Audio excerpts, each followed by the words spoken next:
کر دیں گے. تو یہ کہا جا سکتا ہے کہ ہو سکتا ہے زکوٰۃ مکہ میں ہی فرض ہو گئی ہو, اور جن روایات میں آتا ہے مدینہ میں فرض ہوئی ہے, تو اس کی ڈیٹیل جو زکوٰۃ کی نازل ہوئی ہے وہ مدینہ میں نازل ہوئی ہے. یعنی اللہ تعالیٰ نے اجمالی طور پر تو حکم دے دیا اہل اسلام کو کہ زکوٰۃ دو, لہٰذا صحابہ نے صدقہ خیرات شروع کر دیا, لیکن تفصیلی حکام کے کس مال پہ زکوٰۃ لازم ہوتی ہے, کتنے فیصد ہوتی ہے, یہ پوری ڈیٹیل اللہ نے مدینہ میں نازل کی ہو. یہ بھی ہو سکتا ہے.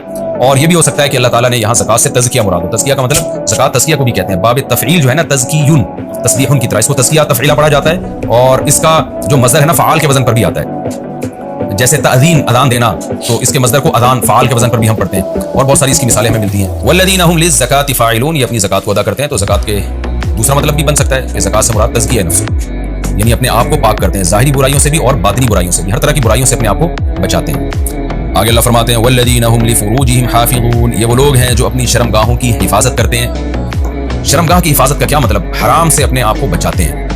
الا علی ازواجہم, سوائے اپنی بیویوں کے, او ما ملکت ایمانہم, یا اپنی باندیوں کے, یعنی اپنی باندی اور بیوی سے اپنی خواہش پوری کرتے ہیں. فانہم غیر ملومین, بس یہ لوگ قابل ملامت نہیں ہیں. یہ بھی عجیب آیت ہے. دیکھیں ایک اللہ نے اس آیت میں ہمیں کیا بتایا کہ اہل ایمان اپنی شرمگاہ کی حفاظت کرتے ہیں, اور آپ کے پاس بیوی اور باندی کے علاوہ کوئی آپشن نہیں ہے. علماء نے استدلال کیا ہے کہ اس سے تمام قسم کے حرام کام, اس سے لڑکوں سے بدفعلی بھی حرام ہو گیا, لڑکیوں سے زنا کرنا بغیر نکاح کے وہ بھی حرام, متا بھی اسی سے حرام ہو گیا. متا کی بحث میں بھی کروں گا اس آیت کے ضمن میں کہ یہ جو ٹیمپریری نکاح ہوتا ہے ایگریمنٹ کر کے, تو یہ بھی حرام ہے, کیونکہ جس عورت سے ٹیمپریری نکاح ہوتا ہے وہ بیوی کبھی بھی نہیں کہلاتی. عربی زبان میں بیوی کے لفظ پر اس کا اطلاق ہوتا ہی نہیں تھا. تو اس آیت سے متا بھی حرام, اس آیت سے لڑکوں سے بدفعلی بھی حرام, اس آیت سے فحش فلمیں دیکھنا بھی حرام, بدنظری بھی حرام, کیونکہ اس بدنظری کر کے بھی ایک شخص اپنی شرمگاہ کی لذت حاصل کر رہا ہوتا ہے, چاہے وہ تصور کی دنیا میں ہی ہو.